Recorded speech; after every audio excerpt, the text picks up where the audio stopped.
एक साथ बैठकर नहीं देख सकते। यह सभी वीडियो अश्लीलता से भरपूर है। तो चलिए देखते हैं वे कौन कौन सी वीडियो है। चिकनी तोर बदनला छुए छुए के मन लगथे, छुए छुए के मन लगथे।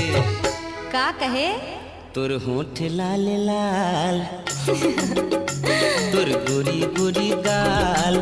अच्छा दोस्तों ये गाना तो काफी बेहतरीन है और सुनने में भी काफी मजा आता है, लेकिन इस गाने के वीडियो में जो एक्ट किए गए हैं वे काफी अश्लील है। इस वीडियो को आप कभी भी अपनी पूरी फैमिली के साथ नहीं देख सकते।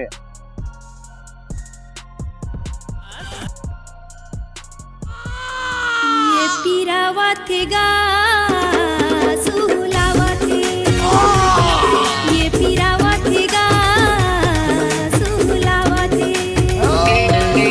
नेवाचे डारे सही रानी के अगिया रंग रंग के खुजियावा थी। दोस्तों ये गाना तो अश्लील है ही, लेकिन साथ में इस गाने का वीडियो भी उतना ही अश्लील है जितना कि गाना है। इस वीडियो में जिस तरह का एक्ट और डांस किया गया है उसे देखकर लगता है कि अब हमारी छत्तीसगढ़ी इंडस्ट्री भी अश्लीलता की तरफ बढ़ रही है।